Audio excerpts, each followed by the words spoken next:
अन्नपूर्णा अन्न हे पूर्ण ब्रह्म या चॅनलमध्ये तुमचं सर्वांचं हार्दिक स्वागत. नमस्कार. आज बनवूया दुधी भोपळ्यापासून कोफ्ते.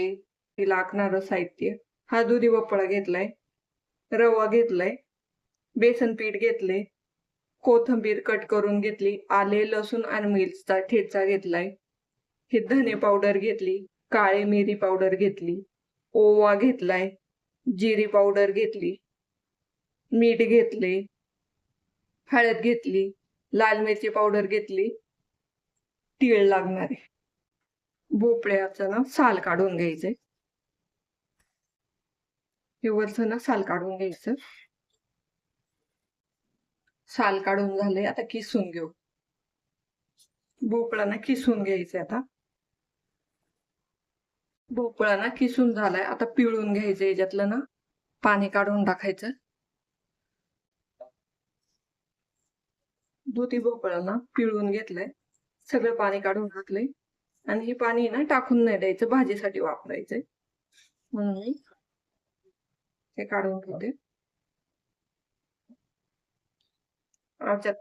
याच्यामध्ये ना मसाले टाकून घ्यायचे. हे आले लसूण आणि मिरचीची पेस्ट टाकायची, याने चव चांगली येते.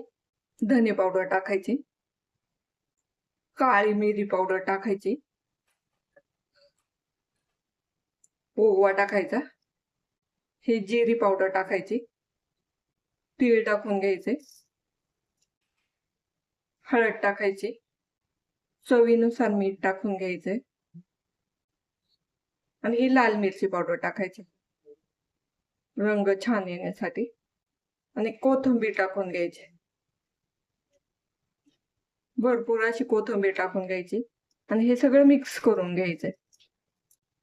रवा टाकायचाय आणि बेसन पीठ टाकायचं, थोडं थोडं करून टाकायचं आणि हे सगळं मिक्स करून घ्यायचं. हे सगळं ना मिक्स करून झाले, आता ना याचे कोफ्ते तयार करून घेऊ. अशी ना गोल गोल कोफ्ते तयार करून घ्यायचे. तुम्हाला जसा आकार पाहिजे तसं करून घ्या. थोडेसे ना तेल टाकून घ्यायचे, थोडेसे तेल टाकून घ्यायचं म्हणजे कोफ्ते एकदम छान होतील. याचे कोफ्ते बनवून घ्यायचे, जसा आकार पाहिजे तसा देऊन घ्यायचा.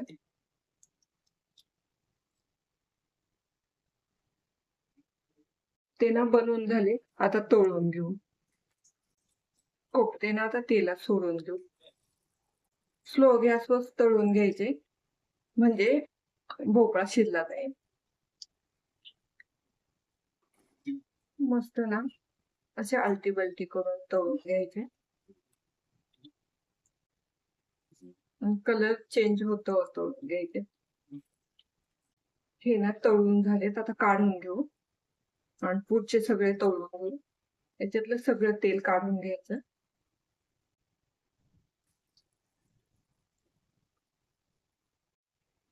कोफ्ते ना तळून झालेत आणि रंग पण छान आला. आता काढून घेऊ. पूर्ण तेल काढून घ्यायचं याच्यातलं. Like, comment, and subscribe.